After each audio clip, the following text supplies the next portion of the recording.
Hello dear student, आज की इस वीडियो में हम आगे के 20 क्वेश्चन लाए हैं और इसमें कवर होगा आपका एक तो साइकोमेट्री का पार्ट और दूसरा जो आपका रेफ्रिजरेटिंग डिवाइस था उसके बारे में बात करेंगे। ठीक है, तो चलिए चलते हैं वहाँ पे। अभी तक हम 60 क्वेश्चन पूरे कर चुके थे। आज की वीडियो में हम यहाँ से शुरू करेंगे। तो सबसे पहला क्वेश्चन है यहाँ पे कि वाष्पित्र क्षमता होती है। वाष्पित्र क्षमता को हम डिनोट करते हैं Q equal to U A T two minus T one. ठीक है, U देखो यहाँ पे हीट की वैल्यू है, A एरिया है, T और टी टू हायर टेम्परेचर है, T1 लोअर टेम्परेचर है। ठीक है, तो इसमें कोई परेशान होने की बात नहीं, आपको डायरेक्ट फॉर्मूला याद रखना है। नेक्स्ट क्वेश्चन है नाइट्रोजन का जो आवरणिक भार होता है। ठीक है, मॉलिक्यूलर वेट आवरणिक भार होता है वह कितना होता है, तो आवरणिक भार इसका कितना होता है 28। ठीक है, नेक्स्ट है आपका म्यू होता है। देखो म्यू किसे कहते हैं, म्यू कहते हैं संतृप्त कोटि यानी कि डिग्री ऑफ सेचुरेशन।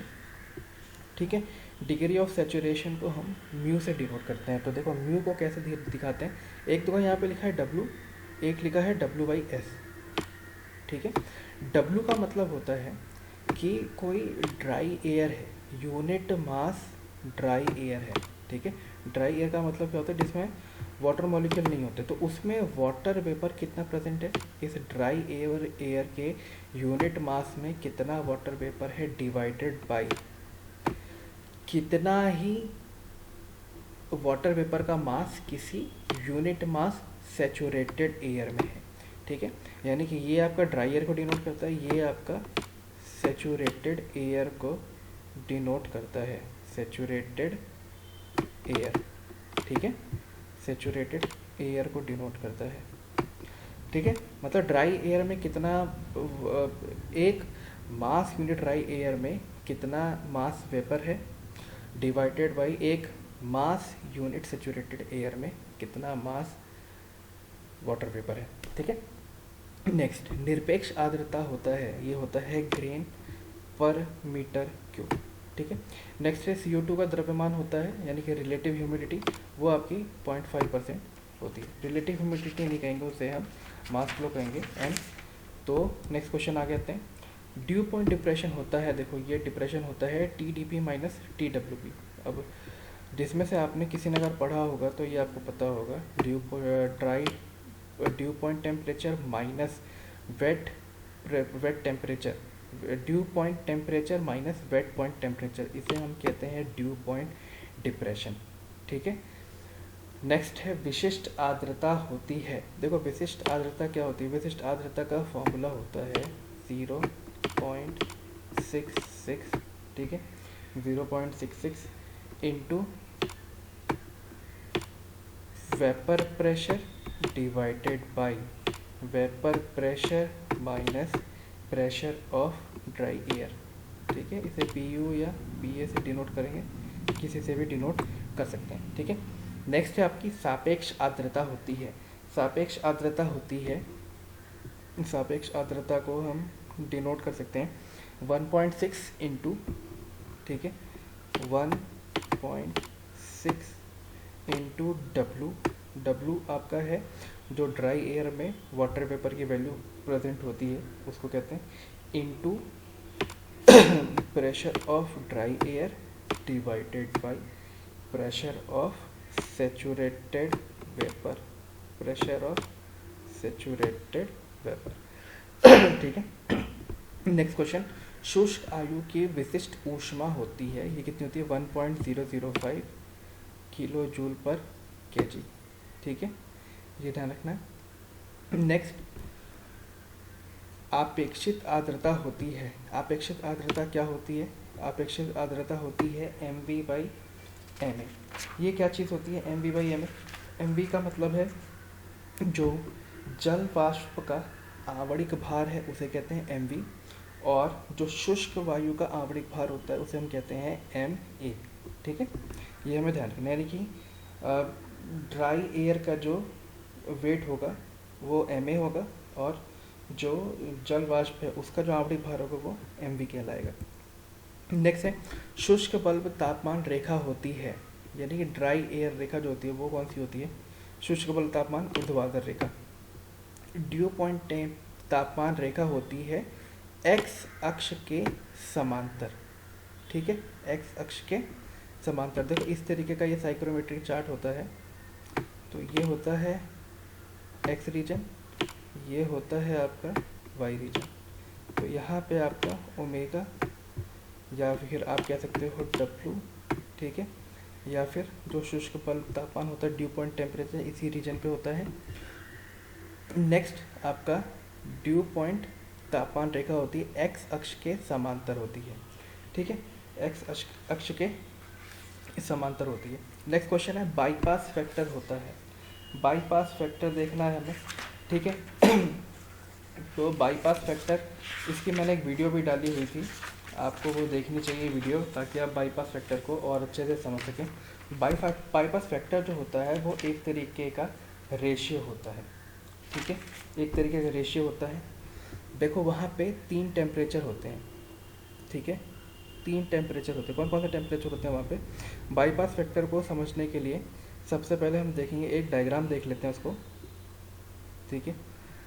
यहाँ पे एक डायग्राम बनाते हैं।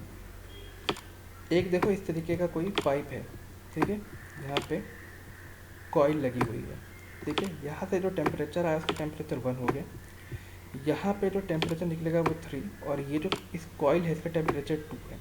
तो यहाँ से जो हॉट एयर निकल रही है, हॉट जो एयर जा रही है, वो यहाँ से जाते जाते कूल होती है, ठीक है। तो इन तीनों के टेम्परेचर में कोई डिफरेंस आएगा, जिसे हम बाईपास फैक्टर के नाम से डिनोट करते हैं, ठीक है। तो वो वैल्यू हो जाएगी आपकी, वो वैल्यू हो जाएगी T dB3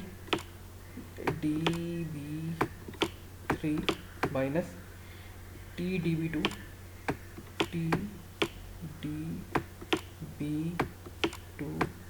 divided by T dB3 minus T dB1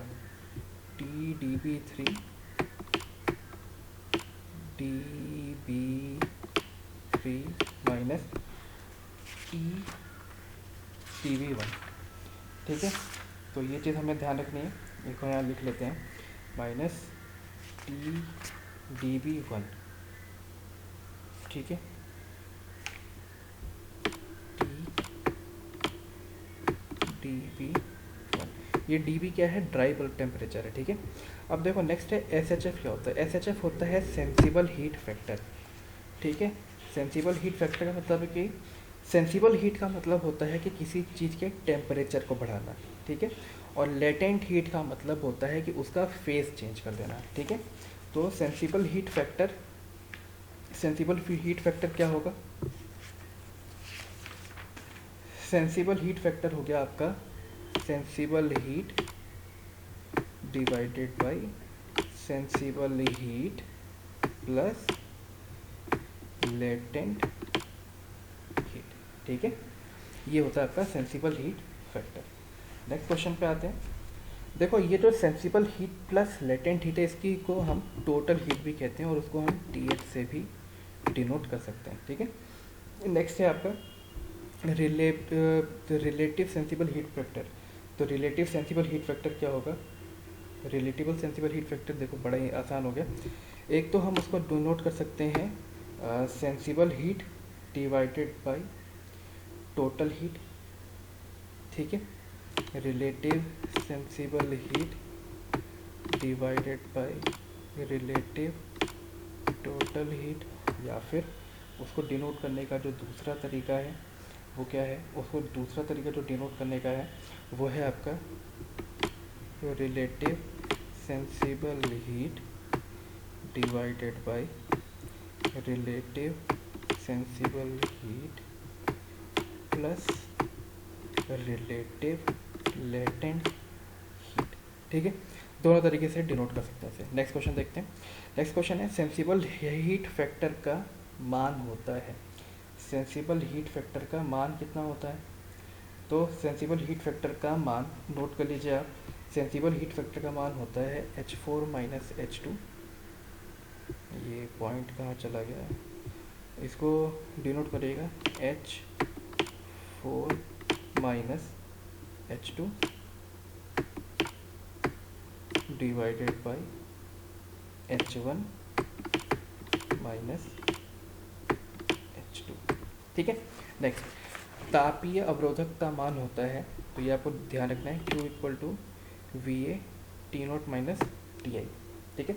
next है साइक्रोमेट्रिक चार्ट में एक्स अक्ष पर होता है dry bulb temperature, dry bulb temperature. ठीक है।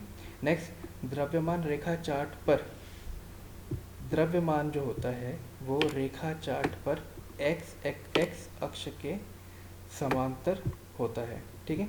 नेक्स्ट है आपका रेफ्रिजरेशन प्रभाव जो होता है वो कितना होता है।